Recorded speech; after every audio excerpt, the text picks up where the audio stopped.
Ok. Que bom estarmos reunidos novamente. Eu agradeço pelo convite e confesso para vocês que é com alegria e com responsabilidade, porque a mensagem de Deus é palavra que cura, que restaura, transforma vidas e também que nos ensina. Então, ó, o motivo da mensagem de hoje, eu agradeço a Rose pelo convite, e a mensagem de hoje, ela surgiu assim no meu coração. Eu estava num evento da Igreja Adventista aqui na região de Massachusetts, não vou falar onde, mas eu estava lá. Aí, a pessoa responsável pela mensagem naquela noite, ele veio com a mensagem. Eu sei que ele estudou, que ele preparou, eu não estou desmerecendo a pessoa, tá? Mas só que ele veio com a mensagem falando que no mundo, falou a quantidade de adventistas que nós somos, se eu não me falha a memória, são 22 milhões de adventistas no mundo. E ele falou assim que hoje no mundo nós somos aproximadamente, quase ultrapassando 15 bilhões de pessoas, 12 ou 15 bilhões, não sei. Aí ele falou assim, ó, a conta que nós temos hoje é que cada adventista tem que pregar para 365 mil pessoas.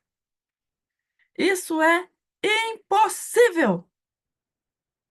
Quando aquele homem falou aquilo, vocês me perdoam, meus irmãos, mas eu fiquei tão brava por dentro, me deu um negócio tão ruim por dentro, que eu falei assim, eu estava com um amigo, um irmão do lado, falei assim, eu vou levantar daqui, eu vou dar uma volta lá fora, para Deus fechar minha boca. Que por dentro eu estava tremendo de nervoso. Eu falei assim, meu pai do céu, isso é o espírito dos 10 espias, que a gente não sabe nem o nome dos 10 espias, só sabe dos dois corajosos, que é Josué e Caleb.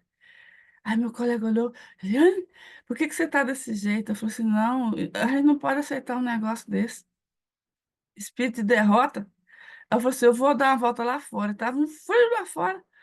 Aí eu falei assim, andei um pouquinho, respirei fundo. Falei assim, oh meu Deus, me acalma. Eu tenho pedido muito a Deus para me mudar, às vezes eu tenho o espírito do Pedro não transformado. Fala sem pensar e age no rompante, igual quando Jesus falou que ele ia trair, que ia negar ele. Eu não vou fazer isso. E quando o galo cantou 3 vezes, ele lembrou que o que Jesus falou aconteceu. Ah, então, eu fui, voltei e falei assim, oh, meu Deus, o Senhor nos perdoe, mas coloca um espírito de confiança em nós, que nós vamos vencer. Essa luta não é nossa, essa luta é do Senhor. E o Senhor é Deus que não perde batalha.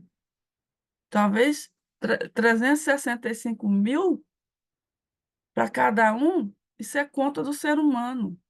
A conta do Senhor é diferente. Aí depois eu voltei e aquela pessoa terminou a mensagem, eu fui, sentei e me distraí com outras coisas, mas isso ficou na minha cabeça.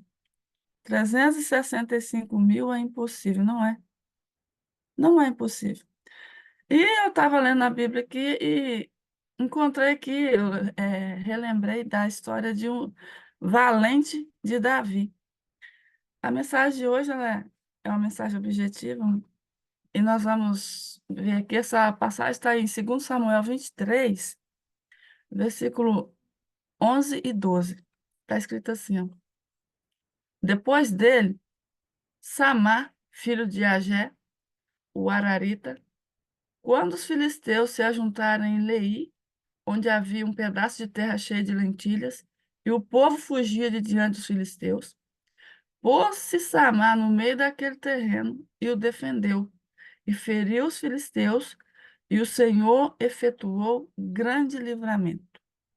Segundo Samuel 23, 11 e 12. Então, vendo a história de Samar, Samar, ele era um dos 3 principais guerreiros valentes, na Bíblia fala os valentes de Davi.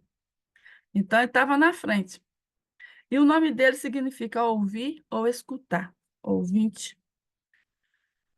Samar, ele conviveu com Davi. Ele acompanhou Davi quando Davi fugia de Saul. Ele viu as vitórias que Davi tinha e ele aprendeu a confiar em Deus, a viver, não pelo que ele via, mas pelo que ele cria. Então, naquele momento aqui, a Bíblia diz que, em algumas versões, que o exército de Israel, quem estava ali com Samar, eles saíram correndo, porque eles olharam para a quantidade de filisteu que tinha e eles saíram correndo, mas Samar, ele ficou. Então, quando você determina fazer algo diferente, muitas pessoas vão tentar desanimar. Eu aqui ao preparar essa mensagem, eu pensei assim, quando Samar ficou, quem estava perto dele saiu correndo, tal, não sei se subiu no morro ou estava num lugar mais confortável, que dava para escapar com vida, talvez gritava de lá assim, Samar, corre! Deixa essa lentilha para lá! Samar, são muitos! Você vai morrer, rapaz! Sai! Só que Samar, ele não estava confiando no ser humano. A mente dele estava em Deus. E ele foi lutando. Imagino que devia sair filisteu de tudo quanto é lado. Roda, jogava espada, flecha, mas só que com ele estava o Espírito de Deus. Porque essa simbologia aqui, você levando para o mundo espiritual, os filisteus representam Satanás. E a Bíblia nos diz que o inimigo vem roubar, matar e destruir. Jesus disse: Eu vim para que vocês tenham vida e tenham em abundância. E o inimigo, ele tem feito o trabalho dele, que o trabalho dele é isso aí. Destruição, a gente não precisa nem procurar. Só você abrir aí o seu celular, qualquer notícia que tem aí, só notícia de coisas ruins que estão acontecendo no mundo, infelizmente, está dentro das igrejas. E o que que nós temos feito? Nós temos fugido e gritado lá do alto do monte, deixa para lá, é assim mesmo, não é assim mesmo. Era um campo de lentilhas, e a lentilha ela demora um tempo para ser produzida. O que que o inimigo fazia? Esperava o momento da colheita e atacava fogo, roubava o rebanho. Então, o povo de Deus estava passando fome, porque não tinha quem lutasse e defendesse. Então, Samar, ele pulou e falou assim, eu vou defender. Ele não olhou quem estava do lado dele como braço humano. Ele estava confiando em Deus. Então, eu imagino que Samar, ele confiou em Deus, pensou, Deus, o Senhor deu grande livramento. Eu faço parte de um povo que foi escravo no Egito. Os israelitas não foram escravos 400 anos, tá? Eles ficaram lá 400 anos, mas aproximadamente uns 80 ou 90 anos que eles foram escravos. Antes eles eram prósperos no Egito, tanto que quando saíram de lá, foram mais de 2 milhões. Então, Deus abençoou os israelitas lá no Egito, e eles foram ficando tão prósperos que levantou-se um faraó que era contra eles. Então, Samar lembrava, o meu povo saiu do Egito, nós chegamos nessa terra, porque Deus nos guardou. Então, tem um Deus que luta por mim. E Samar foi lutando, lutando, lutando, e a Bíblia diz que ele lutou sozinho, mas ele não estava sozinho, ele estava com Deus. E muitas vezes nas nossas lutas diárias, pode parecer, as pessoas olham, pode parecer que você está sozinho, mas você não está. Deus luta as nossas lutas. Então, as coisas têm se tornado comum entre o povo de Deus. Por exemplo, ah, a igreja está com problema. Ah, está difícil as coisas. O casamento está difícil o trabalho. Ah, eu não vou na igreja, não vou procurar guardar a lei de Deus, procurar descansar no sábado, não. Eu tenho muita conta para eu pagar, eu tenho muitas coisas. As nossas lutas são lutas do Senhor. Se as outras pessoas estão correndo, não estão acreditando, nós temos que confiar. E nós estamos vivendo um tempo que literalmente nós estamos vendo a profecia bíblica se cumprir na nossa frente. Me perdoe o que eu vou falar aqui, eu não quero ofender ninguém, mas eu tenho visto, ouvido e visto alguns vídeos. As pessoas, muitos adventistas estão desesperados. Tipo assim, eu tenho que comprar um sítio, eu tenho que sair da cidade, eu tenho que comprar um sítio. Será que você tem que comprar um sítio mesmo? Ou você está com medo das grandes cidades? Você está indo para um sítio porque você quer, porque lá realmente morar no sítio é melhor? Ou você está querendo ir para um sítio porque está com medo? A gente tem que trabalhar isso no nosso coração para que nós tenhamos fé. Deus, ele guarda o povo dele aonde ele estiver. Pode estar dentro da fornalha com fogo, que foi aceso 7 vezes mais. Pode estar dentro de um poço que foi lançado. Pode estar dentro da prisão, onde a pessoa apanhou e está todo retalhada, a pessoa está dando glória ao nome dele. Ou pode estar dentro de uma caverna, em que por lado de fora passa um vento que despedaça rochas, mas ele vem com um suave sussurro. Ou pode estar também com a pessoa que está pregada na cruz e a salvação alcançou ela no último momento. Então, como está nosso relacionamento com Deus? É um relacionamento coletivo ou um relacionamento individual? Samar, ele aprendeu a ser guerreiro com as dificuldades da vida. E quando ele viu que o inimigo estava assolando o povo de Deus, todo mundo correu, mas ele ficou ali. Sabe o que ele estava colocando em risco? A vida dele. Falou assim, ó, mesmo que eu morra, eu vou morrer lutando, porque eu tenho um Deus e tenho um povo que precisa de mim. E a nossa história como cristãos, ela vem dando continuidade a isso. O livro de Atos, ele vai até o capítulo 28. Uma vez eu fui num lugar, o pastor falou assim, abra aí Atos capítulo 29. Ele repetia lá, ô senhor, será que isso não está normal? Atos capítulo 29, versículo 1. Aí ficou aquele burburinho, era um congresso. Abre a Bíblia em Atos capítulo 29. Aí até que um corajoso falou assim, pastor, mas essa passagem não existe. Ah, é isso que eu quero ouvir. Não existe para você. Na conta de Deus ela existe. O livro de Atos, ele acabou no capítulo 28 na Bíblia. Mas ele tem continuidade, porque a luta do cristão ela continua. Aí ele foi falando, passou pela igreja primitiva, que vem contando em Atos até o 28, passou pelos valdenses, passou por Martim Lutero, passou pela irmã Ellen White, passou pelos pioneiros, passou pelos missionários, e agora está em nós. Ele falou assim, talvez o Atos está no capítulo 32, 40, não sei qual capítulo que está. Mas Deus, ele nos dá o privilégio de estar nessa luta para vencer. Então, tem continuidade. E eu separei aqui ó, poucos versículos. 1 Coríntios 10, 13 está escrito assim, ó, não vos sobreveio tentação que, que vocês não pudessem suportar. Aí, eu vou abrir aqui, 1 Coríntios 10, 13. Vamos ler junto.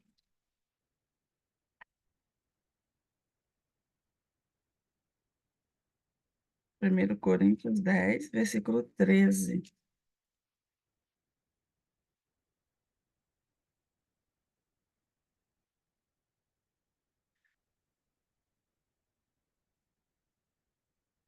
Ó, não vos sobreveio tentação que não fosse humana, mas Deus é fiel e não permitirá que sejais tentados além das vossas forças. Pelo contrário, juntamente com a tentação, vos proverá livramento, de sorte que possais suportar. Então, eu coloquei aqui, ó, não vos sobreveio. No lugar da tentação, você coloca o problema que você está tendo aí. Não vos sobreveio dívida, não vos sobreveio vícios, não vos sobreveio falta de fé, não vos sobreveio pobreza, não vos sobreveio desânimo, não vos sobreveio doença, não vos sobreveio problema ou dificuldade que você não possa suportar. Em meio à luta que você tem, cada um de nós que temos lutas diferentes, Deus, ele está dando força para que nós possamos suportar. Então, o que acontece no decorrer do nosso dia, no decorrer da nossa vida, isso não pode levar a nossa fé.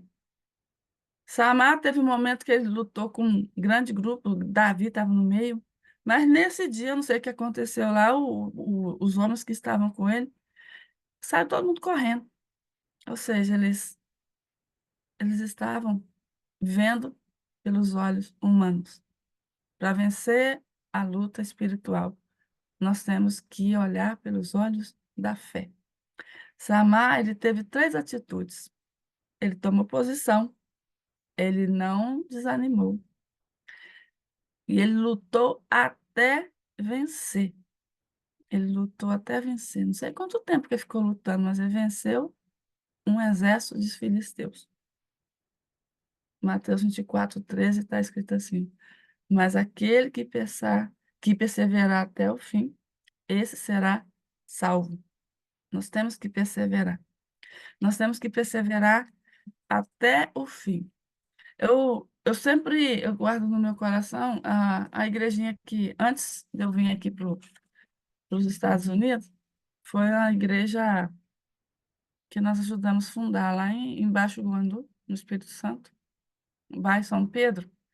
Então, a igreja adventista do sétimo dia, ali quem passa pela BR, que vai para Minas Gerais, vê a igreja adventista ali. Qual é a história dessa igreja? Surgiu um novo bairro e o pastor, ele falou assim, a gente tem que abrir uma nova igreja, vamos fazer um evangelismo naquele bairro. E esse bairro São Pedro, ele tem, a BR passa assim, a highway, e eu fazia caminhada ali porque dava 1 hora certinho, 30 minutos para você ir, 30 para voltar. Então, era a caminhada que eu fazia todos os dias cedo, bem cedinho. Toda vez que eu passava ali, eu passava assim, Deus, se eu podia ter uma igreja aqui que para que seu nome fosse levantado nesse bairro, porque lá a minha cidade é uma cidade pequenininha, mas cada bairro tem uma igreja adventista, praticamente. São 30 mil habitantes que tem em Baixo Guandu, nós temos umas 14 ou 15 igrejas adventistas. É um lugar pequenininho, mas tem muita igreja, e todas grandes. E Deus ouviu, não só o meu clamor, mas aqueles que também estavam pedindo, e abriu essa igreja lá. Aí depois veio a dificuldade para poder comprar. Apareceu um lote. O homem, é uma longa história, eu vou encurtar. Conseguimos comprar o lote.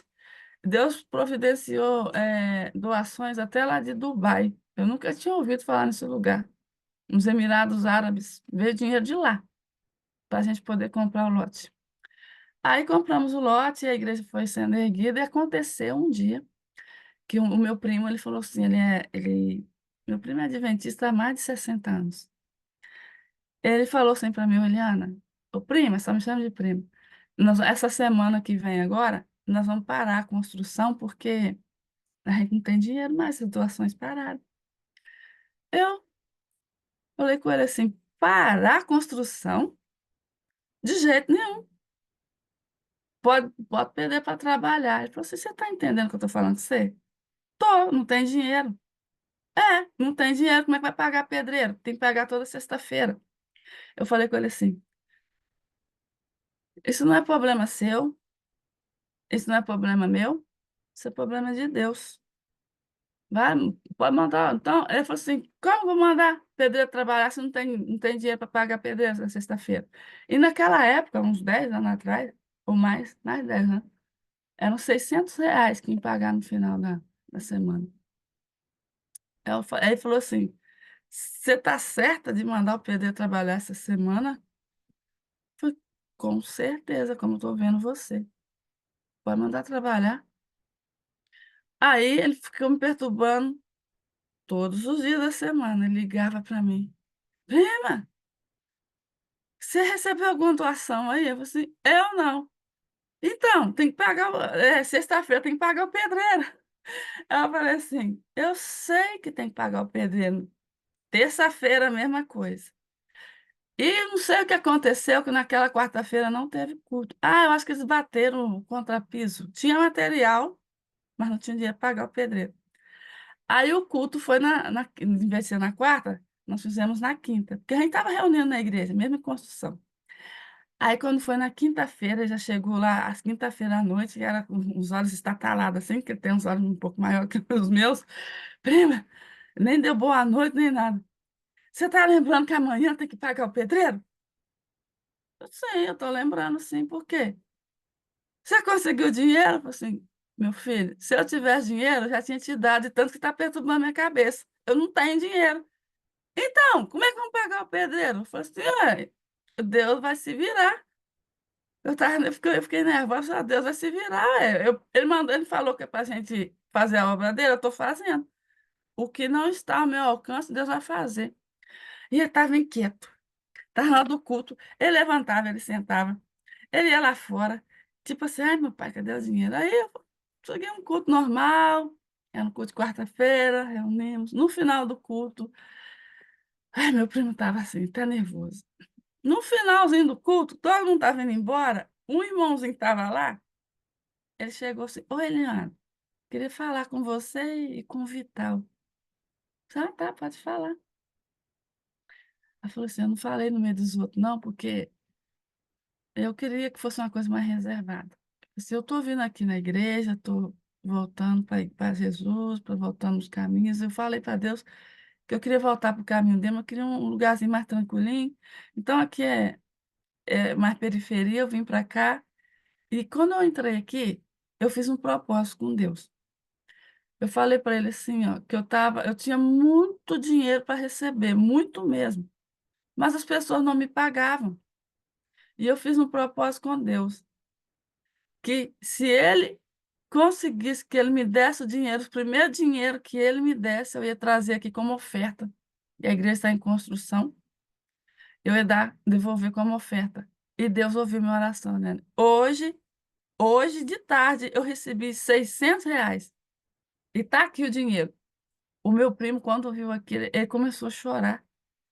Ele começou a chorar e ele falou assim: realmente, Deus cuida da obra dele.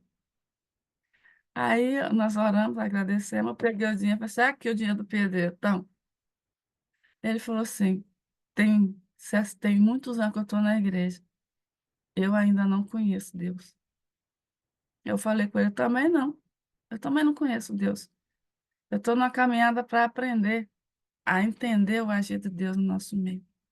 Então, o objetivo dessa mensagem aqui não é desmerecer ninguém, mas que nós aprendamos a lutar com Deus, inserir Deus nas nossas lutas. E resumindo a história, a igreja ficou pronta, a igreja ficou com piso de granito, janela de vidro, ar-condicionado, o púlpito de acrílico, que no Brasil é caro, todas as etapas Deus colocou. O piso. Uma irmã lá na igreja falou assim: eu vou lá no. Tem um homem lá que ele exporta pedra para o mundo todo. A irmã falou assim: eu vou lá no fulano, o Alfredo, vou lá pedir o piso ele. Eu falei: você tá doido pedir piso de granito? Nem quem é rico tem. Eu falei assim: mas eu vou pedir ao dono do universo. Ele tem. E você acredita que ela foi lá? E ela falou assim: eu orei em casa, eu fui lá e fui com autoridade, eu fui pisando firme. Assim, bateu lá, falou assim: ó, vim aqui, tal, tal, tal. Eu vim cá porque a igreja está sendo construída e nós precisamos do piso. E eu creio que se o senhor quiser, o senhor pode doar. Ele falou assim: aonde que é a igreja? Amanhã o piso vai ser batido lá. Ela nem acreditou. Eu falei assim: minha filha, eu tô com um problemão, ainda bem que você chegou aqui. Uma pessoa encomendou o piso. O cara aqui passou a ordem errada, nós cortamos o piso da cor diferente do cliente. A carreta está lá em Cachoeiro de Itapemirim. E o homem está voltando com o piso, não sabe onde é que vai colocar esse monte de piso. Aí ela falou assim, é para nossa igreja. Eu falei, é mesmo, pode, amanhã, tá hora, o piso está lá. E estava mesmo, só arruma alguém para tirar. A igreja ficou toda no granito, todinha. Desde o chão, a beirada da janela, o granito deu para a igreja toda. Então, que nós venhamos a ter fé.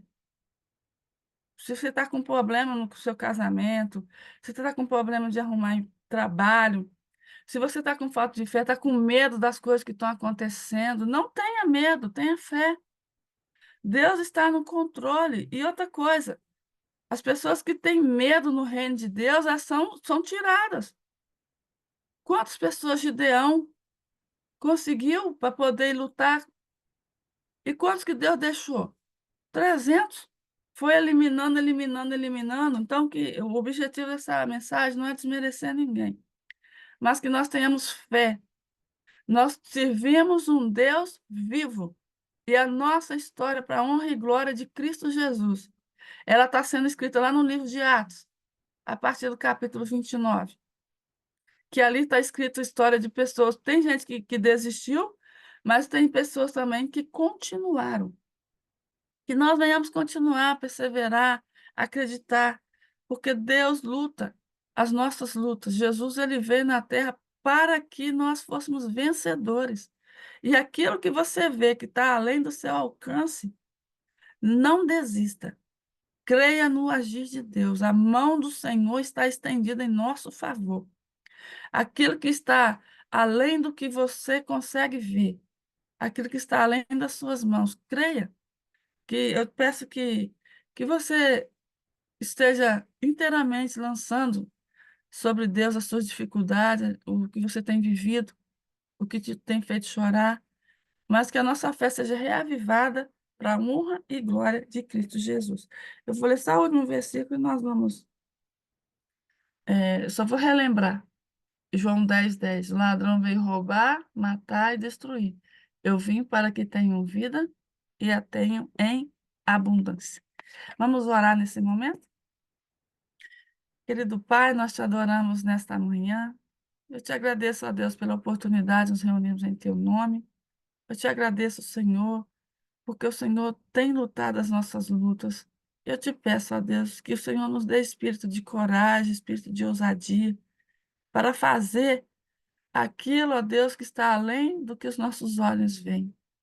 Eu entrego nesta manhã, ó Deus, a vida do Abimael, que a Sandra pediu, que intercedesse em favor desse teu filho. Guarda ele na prisão, direciona a vida dele, seja com ele hoje nessa corte.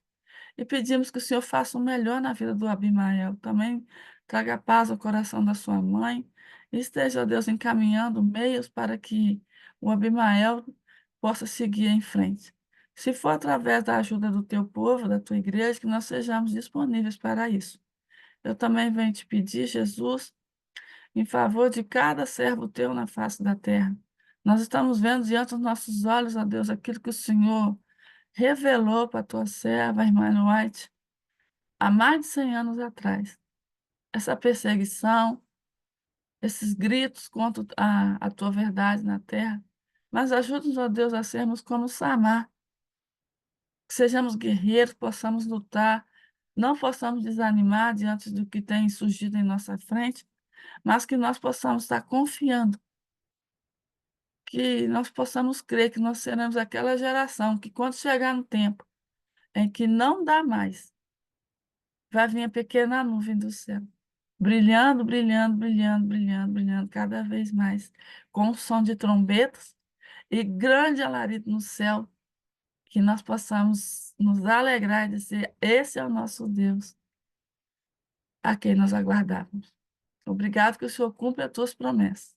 E eu te peço, Senhor, perdoe os nossos pecados, nos dê o batismo com o Espírito Santo hoje, para que nós possamos vencer as lutas que enfrentaremos. Nós não sabemos o que está diante de nós nesse dia, mas o Senhor sabe, nós confiamos no teu agir e que a mão do Senhor está estendida em nosso favor. Livra-nos do mal nesse dia, ajuda-nos a termos a fé renovada e a estarmos te adorando, ó Deus, porque o Senhor está no controle de todas as coisas. Abençoe as pessoas que têm nos perseguido, que têm caluniado teu povo, que elas também tenham a oportunidade de conhecer o Senhor e serem salvas para a honra e glória do teu santo nome, assim como o Senhor fez com Nabucodonosor. Obrigado, porque o Senhor não muda e nem tem sombra de mudança. Eu te peço essa bênção, agradecida em nome de Jesus, que vive e reina para todos sempre. Amém.